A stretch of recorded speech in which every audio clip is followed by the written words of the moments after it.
Hello. You who connect with history. Today we are going to talk about the land of our brothers, Argentina. Independent since 1816. It has the highest point and also the lowest in the southern hemisphere. Buenos Aires, known as the capital of silver. Its current currency is the peso. One of the main food producers in the world, with strong immigrant origin. Place where we can find its most striking cultural traits and breathtaking landscapes. They are mountains, crystal clear lakes, deserts, among many other characteristics that make the country one of the most interesting in the world for tourism. The region that today corresponds to Argentina was inhabited by Curandes, Quichuas, Jeros and Guaranis until the arrival of the Spanish conquerors in 1516, led by Juan Díaz de Solís. The country that has a very rich culture, strongly based on indigenous and Spanish traditions. In addition to having contributions from several immigrants who arrived in the country over the centuries. These are highlights of Argentine culture. The production of comics and the tango musical rhythm. Being one of the main symbols of Argentina, considered a World Heritage Site. This sensual dance is an artistic manifestation that is a true trademark of Argentines. Being yet another way of attracting people from all over the world to the country. The official language of Argentina is Spanish. However, there are several minority languages, including, interestingly, Welsh. The Argentine productive sector is mainly composed of activities linked to agricultural and livestock production. In the latter, the country is among the largest producers in the world, being a large producer of beef and meat products, including wool production. Fernet with Coca-Cola is the traditional drink of the Hermanos. Fernet is the third most consumed drink in Argentina, behind only wine and beer. For many years, Fernet was considered a digestive liqueur. Argentina. The name comes from the Latin argentum, which means silver. Its flag features a representation of the May sun. Reference to the revolution that took place between May 18 and 25, 1810, which aimed at independence from Spain. The Argentine Republic is the second largest country in South America in terms of territory, third in terms of population. Constituted as a federation of 23 provinces and one autonomous city. Buenos Aires. Capital of the country. It was one of Spain's colonies in America during the Great Navigations. Argentine territory began to be colonized around 1500. Local independence movements gave rise. Firstly, to the Vice Kingdom of Rio de la Plata and, more precisely in 1861, to the Republic of Argentina. The first traces of human life date back to the Paleolithic period, and there is additional evidence from the Mesolithic and Neolithic periods. However, large areas of the interior were apparently depopulated during an extended period of drought between 4000 and 2000 BC. Until the period of European colonization, Argentina was relatively sparsely populated by a large number of diverse cultures with different social organizations, which can be divided into three main groups. The first group are hunters and food gatherers without pottery development, such as the Selknam and Yagan people. The second group are the advanced hunters and food gatherers, which include the Pulch, Guarandi, and Serranos in the Central East. And the Tarelch in the south, all of them conquered by the Mapuche who spread from Chile. And the Com and Uidi in the north. The last group are farmers with ceramics, such as the Cheras, Minuanos and Guaranis in the northeast, with burning practices and a semi-sedentary existence. The advanced Diaguita culture traded in the northwest, which was conquered by the Inca Empire around 1480. The Tocanits and Camingans live in the center of the country, and Aruarps, a culture that raised llamas and was strongly influenced by the Incas, in the center-west colonial period. Europeans arrived in the region for the first time with the 1502 trip by Amerigo Vespucio. Spanish navigators Juan Díaz de Solís and Sebastian Cabot visited the territory that is now Argentina in 1516 and 1526 respectively. In 1536, Pedro de Mendoza founded the small town of Buenos Aires, which was abandoned in 1541. Other colonization efforts came from Paraguay, establishing the government of Rio de la Plata, Peru, and Chile. Francisco de Aguirre founded Santiago del Estero in 1553. London was founded in 1558, Mendoza in 1561, San Juan in 1562, San Miguel de Tucumán in 1565. Juan de Garay founded Santa Fe in 1573 and in the same year, Jerónimo Luis de Cabrera created Córdoba. Garay went further south to refound Buenos Aires in 1580. San Luis was established in 1596. In the 16th and 17th centuries, the Argentine economy was based on the exploitation of silver using indigenous labor. Miscegenation occurs between Spanish settlers and Amerindians. In the 17th century, Spanish Jesuits created missions in the La Plata Basin with the aim of catechizing the indigenous people and protecting the natives from slave hunters. Furthermore, during this period smuggling and piracy intensified, especially in the Rio da Prata region. The first heads of cattle arrived in Argentina at the beginning of colonization in 1556. And over time they multiplied thanks to the ample pastures in the Pampas region. In the 18th century, livestock farming was already one of the bases of the Argentine economy. In 1776, the Viceroyalty of Rio de la Plata was created, separated from the Viceroyalty of Peru. Buenos Aires, the capital of the new Viceroyalty, was chosen and began to concentrate power, destabilizing local politics. Buenos Aires repelled two ill-fated British invasions in 1806 and 1807. The ideas of the Enlightenment and the example of the First Atlantic Revolutions generated criticism of the absolutist monarchy that governed the country. As in the rest of Spanish America, the fall of Fernando VII during the Peninsular War created great concern. Independence and civil wars, initiating the process of Argentina's emergence as the successor state to the Viceroyalty of Rio de la Plata. The May Revolution of 1810 replaced Viceroy Baltasar Hidalgo de Cisneros with the first junta, a new government in Buenos Aires composed of local inhabitants. In the first clashes of the War of Independence, the junta crushed a counter-revolution in Córdoba but was unable to overcome those in Banda Oriental, Upper Peru and Paraguay, which later became independent states. The revolutionaries divided themselves into two antagonistic groups, the Centralists and the Federalists, a measure that would define the first decades of Argentina's independence.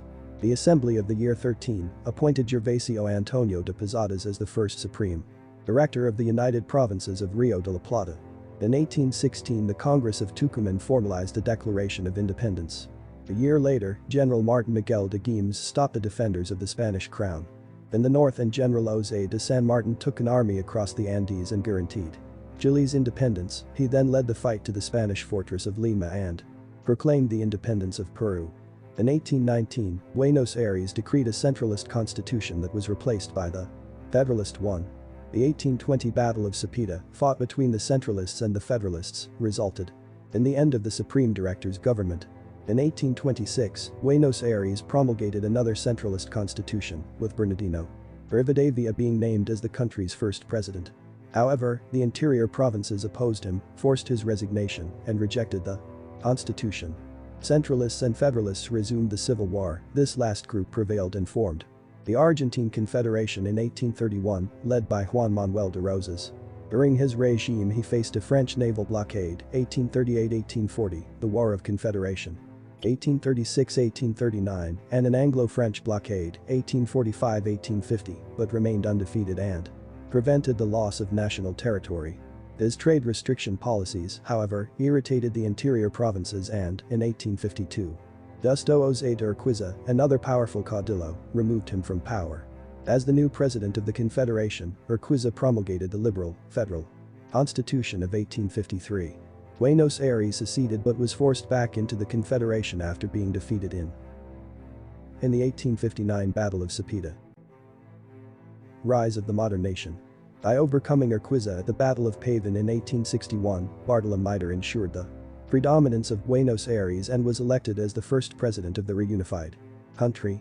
He was followed by Domingo Faustino Sarmiento and Nicolas Avellaneda. These three presidencies established the foundations of the modern Argentine state. Between 1878 and 1885, under the leadership of General Julio Argentino Roca, Avellaneda's Minister of War and later President of the Republic Argentina, expanded its territory to the south, conquering Patagonia in the so-called Desert Campaign. This process resulted in the extermination of a large part of the Patagonian infusion indigenous people. Beginning with Julio Argentino Roca in 1880, 10 consecutive federal governments have emphasized liberal economic policies. The massive wave of European immigration that followed, smaller only than that of the United States, led to a near reinvention of Argentine society and economy that, by 1908, had placed the country as the 7th most prosperous nation in the world. Driven by this wave of immigration and decreasing mortality, the Argentine population grew 5 times and the economy 15 times. From 1870 to 1910, Argentine wheat exports went from 100,000 to 2,500,000 tons per year, while frozen meat exports increased from 25,000 to 365,000 t per year, placing Argentina as one of the 5 largest exporters in the world. Its railway network increased from 503 kilometers to 31,104 kilometers. Enhanced by a new compulsory, free, secular public education system, literacy soared from 22% to 65%, a higher level than most Latin American nations would reach even 50 years later. Furthermore, the country's nominal GDP grew so quickly that, despite the huge influx of immigration, per capita income between 1862 and 1920 went from 67% of that of developed countries to 100%. In 1865, Argentina was already one of the 25 richest nations, and, in 1908, it surpassed Denmark, Canada and the Netherlands to reach 7th place, behind Switzerland, New Zealand, Australia, the United States, the United Kingdom and Belgium. Argentina's per capita income was 70% higher than Italy's, 90% higher than Spain's, 180% higher than Japan's and 400% higher than Brazil's. Despite these singular achievements, the country was slow to meet its original industrialization goals. After the strong development of local industries in the 1920s, a significant part of the manufacturing sector continued to be labor-intensive into the 1930s. In 1912, President Roque Sáenz Peña enacted secret universal male suffrage, which allowed Hipólito Yrigoyen, leader of the Radical Civic Union or UCR, to win the 1916 election. He enacted social and economic reforms and expanded assistance to family farmers and small businesses. Argentina remained neutral during the First World War. Yrigoyen's second administration faced an economic crisis influenced by the Great Depression, infamous decade. In 1930, Yrigoyen was expelled from power by the military commanded by José Félix Ibarburu. Although Argentina remained among the 15 richest countries until mid-century, this coup that marked the beginning of the steady economic and social decline that pushed the country back into underdevelopment. Ibarburu ruled for 2 years, then Agustín Pedro Justo was elected in a fraudulent election and signed a controversial treaty with the United Kingdom. Argentina was neutral during World War II, a decision that had full British support, but was rejected by the United States after the attack on Pearl Harbor. The new military coup overthrew the government and Argentina declared war on the Axis. Hours a month before the end of World War II in Europe, the welfare minister, Juan Domingo Perón, was fired and arrested because of his high popularity among workers. His release was supported by a growing popular demonstration, which led to his winning the 1946 election. Peronism. Perón created a political movement known as Peronism. He nationalized strategic industries and services, improved wages and working conditions, paid off all external debt and achieved almost full employment. The economy, however, began to decline in 1950 because of excessive spending. His highly popular wife, Eva Perón, had a central political role. She encouraged Congress to enact universal women's suffrage in 1947 and developed unprecedented social assistance for the most vulnerable sectors of society. However, due to her health, she was unable to run for vice president in 1951, when Perón was re-elected with a greater vote than in 1946, and she died of cancer the following year, weakening the government. In 1955, the Argentine Navy bombed Plaza de Mayo in an attempt to kill the president. A few months later, during the self-called coup of the Liberating Revolution, he resigned and went into exile in Spain. The new head of state, Pedro Eugenio Aramburu, outlawed Peronism and banned all its manifestations. However, the Peronists remained underground. Arturo Frondizi of the UCR won the next election in 1958.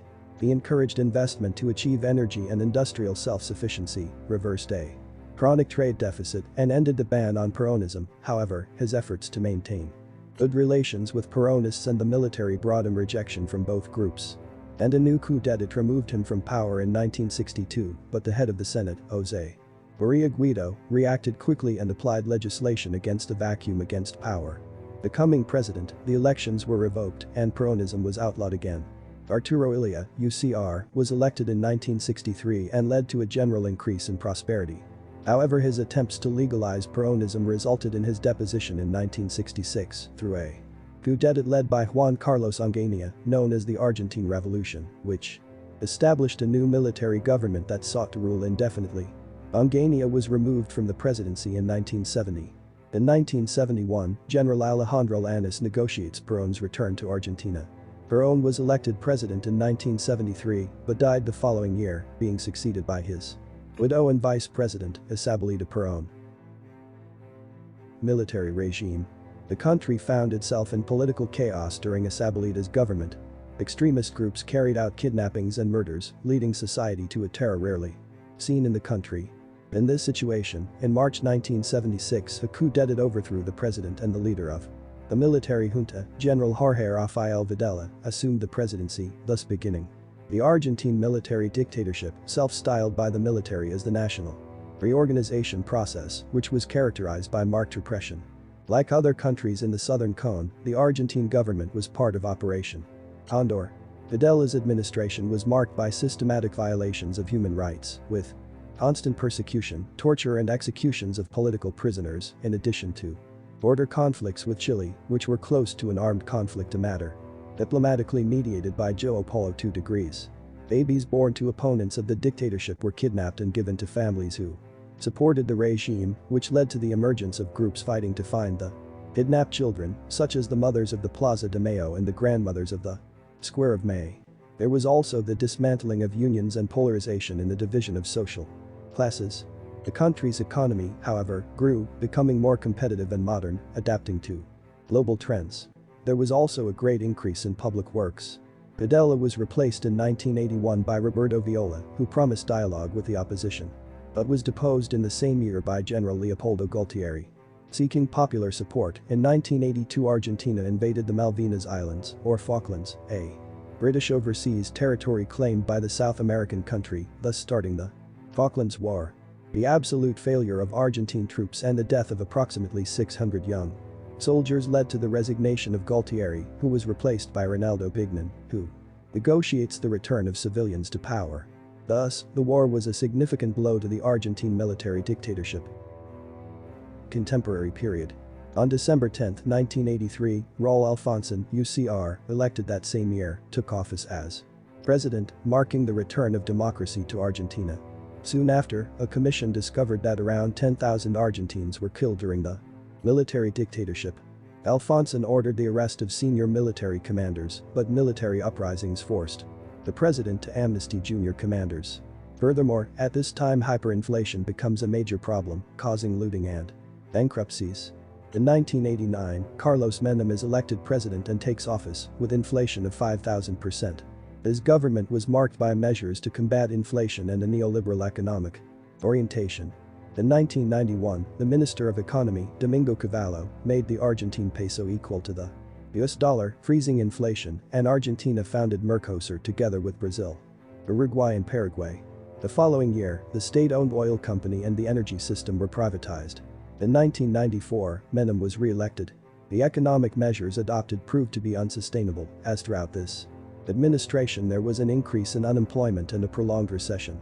In 1999, Fernando de la Rua, from an opposition alliance that includes the UCR, is elected and takes power in the midst of a country in recession, with exports affected due to the devaluation of the real, Brazil's currency, one of Brazil's main trading partners. From Argentina, the governing coalition developed rifts, and Cavallo's return to the Ministry of Economy was interpreted as a crisis movement by speculators.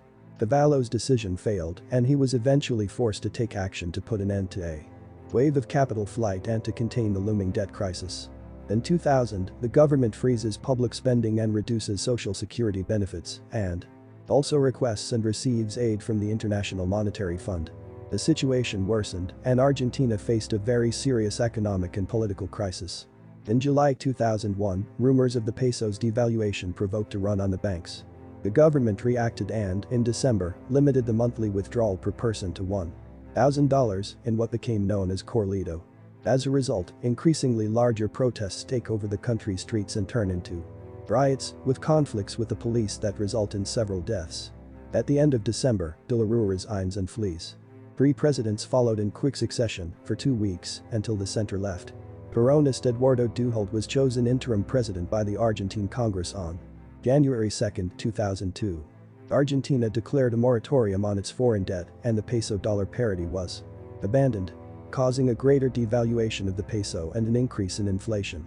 Duhalde also had to deal with a financial and socio-economic crisis, with an unemployment rate of 25% at the end of 2002 and the lowest real wage in 60 years. The crisis accentuated people's distrust in politicians and institutions. After a year rocked by protests, the economy began to stabilize in late 2002, and the Corralito was suspended in December. Benefiting from a devalued exchange rate, the government implemented new policies based on reindustrialization and import substitution, and exports increased and began to have consistent trade and fiscal surpluses. The governor of Santa Cruz province, Nestor Kirchner, a social democratic Peronist, was elected president in May 2003.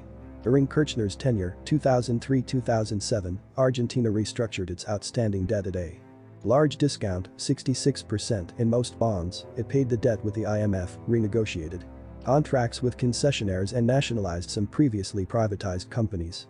Kirchner and his economists, notably Roberto Lavagna, also pursued a policy of income and vigorous investment in public works. The economy is growing again. In 2007, Nestor's wife, Cristina Kirchner, is elected and takes office, becoming the first woman democratically chosen for the presidency and, in a controversial result, Fabiana Rios, a center-left candidate in the province of Tierra del Fuego, became the first woman in Argentine history to be elected governor.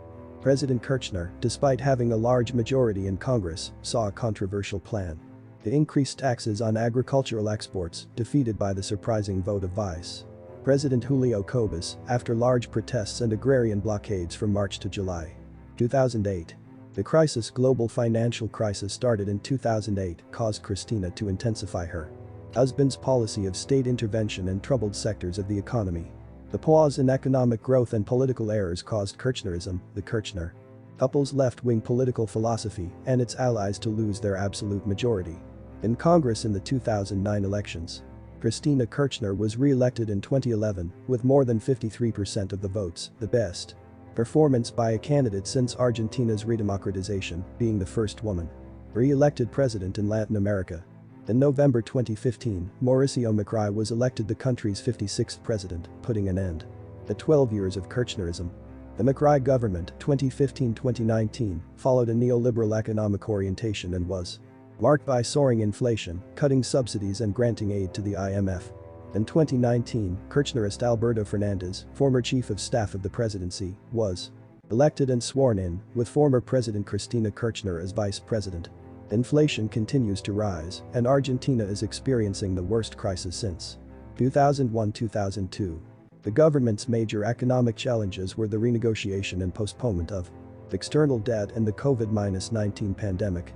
Economist Javier Milei was elected president of Argentina this Sunday, November 19, 2023. The libertarian turned the tables on Sergio Massa, his opponent, after coming in second place in the first round.